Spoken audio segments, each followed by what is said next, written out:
Bagaimana caranya agar hati lebih diberi kesabaran? Saya tidak mendengarkan orang lain ngomong apa, tapi anak saya sekarang lagi dirawat di rumah sakit dari Jumat kemarin.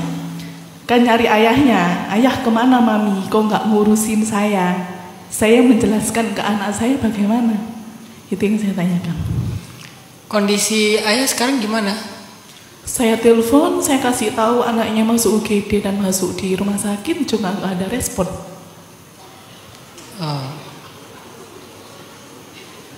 Gitu. Apakah sunnah menghilang itu, balik lagi ke teori tadi, lebih baik untuk saat ini? Tapi anak saya bagaimana? Yang selalu tanya. Dan sekarang kan saya meninggalkan anak saya karena udah janjian sama teman-teman datang ke sini ya Ustadz. Saya ingin bertanya juga yang me time untuk hari ini gitu. Yang nungguin anak siapa sekarang? Ada om sama karyawan saya. Kebetulan saya sakit apa Mbak? Usahanya saya perias Ustadz. Jadi saya kerjanya 1:30 pagi. MUA ya. MUA sama buka salon di rumah. Anaknya sakit apa? Pencernaan. Dari Senin itu anak sakit, dibawa sama ayahnya. Aku kira diobatin, ternyata enggak. Sampai dehidrasi. Dari Jumat saya nyetir bawa mobil, bawa anak saya ke UGD, hubungi tapi enggak ada jawaban untuk ayahnya. Ya baik, syafahullah. Anak yang 6 tahun ya? 5 tahun. 5 tahun ya? Yang 1,5 tahun sama ayah saya di rumah. Oh, kalau ini normalnya tinggal sama ayahnya juga? Semua tinggal sama saya Ustadz. Sama saya kan punya ayah. Kakeknya. Gitu. Agak bingung. Santai. Ustadz gue, santai. Gak apa-apa. Oh, yang tadi ditelepon itu suami kan? Mantan suami. Ayahnya. Iya, mantan. Sekarang suami. Mereka anak-anak tinggal sama kakeknya. Sama saya dan kakeknya. Saya kan tinggal sama ayah aja di rumah. Gitu. Kalau untuk mendengarkan orang ngomong apa, saya sudah masa bodoh Ustaz. Udah tapi ada di fase bisa cuek. Ya. Saya sakit, mami, ayah kemana? Gitu. Ayahnya nggak mau ngerti. Mbak Tata, mungkin ini berat untuk didengar dan agak pahit. Tapi ada satu pelajaran dari Sayyidah Hajar. Karena Sayyidah Hajar itu juga membesarkan Ismail sendiri. Soalnya Nabi Ibrahim itu dapat amanah dari Allah untuk tinggal di Palestina, sementara Sayyidah Hajar tinggalnya di Mekah.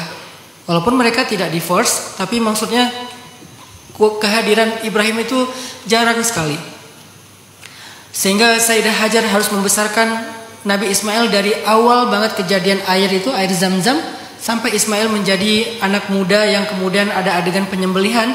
Itu Sayyidah Hajar itu membesarkannya sendiri. Ada satu pelajaran dari Sayyidah Hajar. Apa pelajarannya? Sayyidah Hajar tidak pernah menceritakan tentang ayahnya Ismail kepada Ismail kecuali yang baik-baik. Itu hebatnya Sayyidah Hajar. Dia nggak pernah menceritakan tentang Ibrahim kepada anaknya kecuali yang baik-baik. Walaupun emang Ibrahim itu seorang nabi, nggak mungkin ada yang buruk. Tapi kan subjektivitasnya seorang perempuan kadang-kadang ada masa dia bete, dia marah. Dan itu nggak pernah dia tunjukkan kepada Ismail tentang suaminya. Betenya Hajar, marahnya Hajar, keluh kesahnya Hajar, nggak pernah ditunjukkan kepada Ismail. Kenapa? Karena salah satu di antara hal yang penting bagi Hajar adalah dia pengen memastikan hubungan anaknya dengan ayahnya tetap baik. Ini pelajaran dari Sayyidah Hajar. Maka walaupun ini berat untuk didengar, Mbak Tata, masalah antara kita dengan pasangan kita, biarkan itu antara kita aja. Kalau bisa, anak tetap melihat ayahnya dengan hal yang wajar, hal yang masih normal, hal yang masih bisa dia tolerir. Kenapa? Karena itu penting bagi perkembangan psikologi dia. Itu penting untuk pertumbuhan dia. Bukan tentang suaminya. Bukan tentang suaminya Mbak Tata, tapi tentang anaknya Mbak Tata. Jadi kalau misalnya Mbak Tata menyampaikan kebenaran ini dengan kepahitan, apalagi mungkin agak sedikit ada bumbu emosional, nanti yang akan jadi terganggu itu anaknya kita. Karena dia mendengar sesuatu yang sifatnya keluh kesah dari ibunya. Muncul rasa marah, muncul rasa dendam kepada ayah. Dan itu nggak baik untuk pertumbuhan si anak. Ya.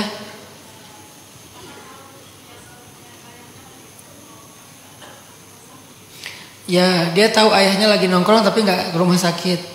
Artinya walaupun berat, kita perlu menetralisir perasaan anak ini dengan sedikit menjaga posisi ayahnya. Angle-nya demi anak, bukan demi suami. Kalau demi suami mungkin Mbak Tata ada rasa yang nggak nyaman, nggak rela melakukan itu. Tapi demi anak, dia harus mendengar mungkin sebuah excuse atau uzur. Kan kita bisa membuat uzur-uzur.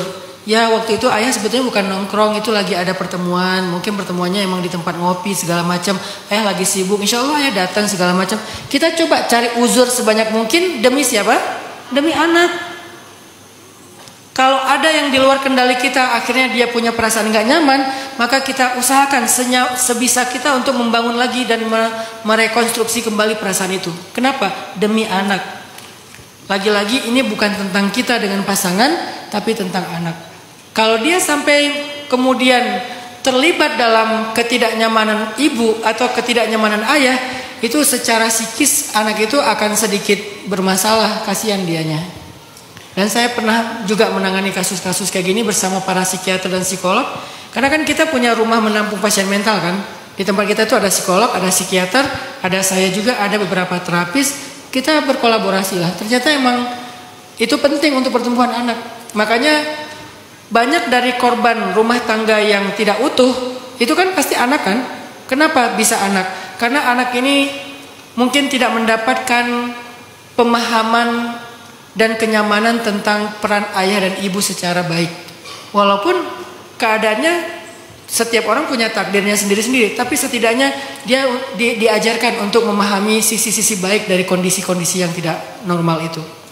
Ayah kayak gini, ibu kayak gini, itu tuh dibangun sehingga tidak muncul rasa marah yang besar dan dendam yang luar biasa kepada salah satunya.